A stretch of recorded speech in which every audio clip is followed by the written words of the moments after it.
Donc je m'appelle Ludovic Lecordier, je suis formateur dans un organisme que j'ai fondé qui s'appelle Spontanez-vous et notre spécialité c'est de former les gens à la communication orale.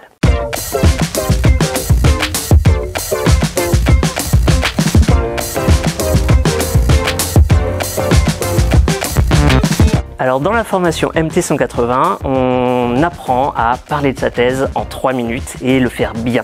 C'est ça qui est important, et puis d'y prendre du plaisir. C'est ça qui est, moi que j'ai vraiment envie de faire passer dans cette formation.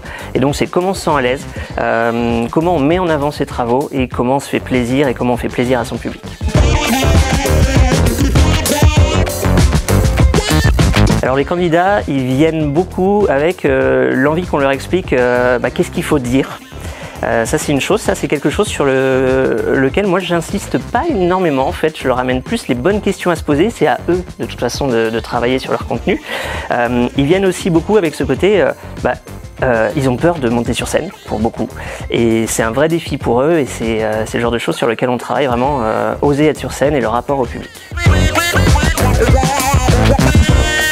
Il y a plusieurs choses, je pense souvent, il y a beaucoup de choses de prise de conscience des candidats sur leur corps, sur leur posture, sur leur manière d'utiliser leurs mains.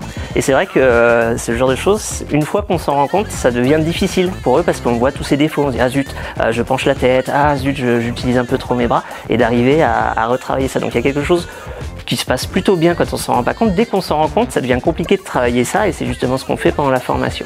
Il y a une autre difficulté que je vois, et particulièrement cette année pour le concours, vu que on en est à la 6e édition, c'est le besoin d'amener de la variété. Je pense qu'il va y avoir un vrai défi là-dessus sur comment amener des sujets, des thématiques qui ont déjà été traitées par d'autres candidats, comment les amener d'une manière différente et comment amener une vraie touche personnelle dans ce qu'ils font. Moi je les fais énormément travailler par la pratique,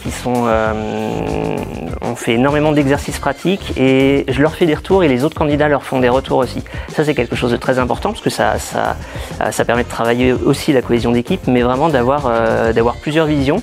Et ce sur quoi j'insiste, c'est qu'il n'y a pas de mauvaise chose à faire en soi. Il n'y a pas une bonne façon de faire, une mauvaise façon de faire. C'est des choix à faire et c'est juste de les assumer. Et ça c'est vraiment un travail d'état d'esprit et on travaille beaucoup dessus.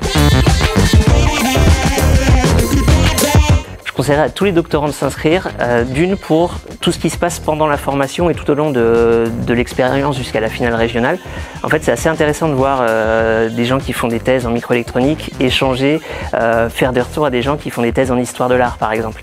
Et le mélange des genres, le mélange des domaines, ça amène une vraie cohésion d'équipe. Il n'y a pas de concurrence pendant la préparation à ce concours et ça c'est quelque chose que je trouve vraiment important. En plus de ça, on a tout l'aspect, toutes les compétences que forcément les doctorants vont développer au fil de leur apprentissage. Tout ce qu'ils font pendant cette formation, tout ce qu'ils font en préparant ce concours, pour moi ça ne peut que leur servir au quotidien, dans tous les échanges, toutes les fois où ils vont être amenés à parler en public de manière évidente, mais aussi tous les échanges qu'ils peuvent avoir au quotidien avec leurs collègues, avec les gens de leur labo, avec pas mal de monde.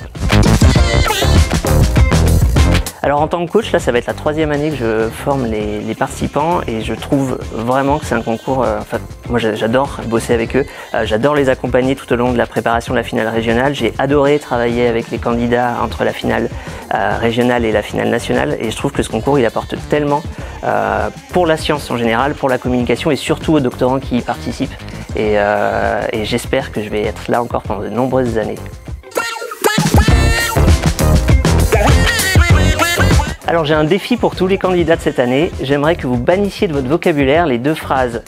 Et l'objectif de ma thèse c'est que nanana nanana, et l'autre phrase c'est et c'est là que j'interviens. Alors si vous ne savez pas quoi dire à la place, rendez-vous en janvier.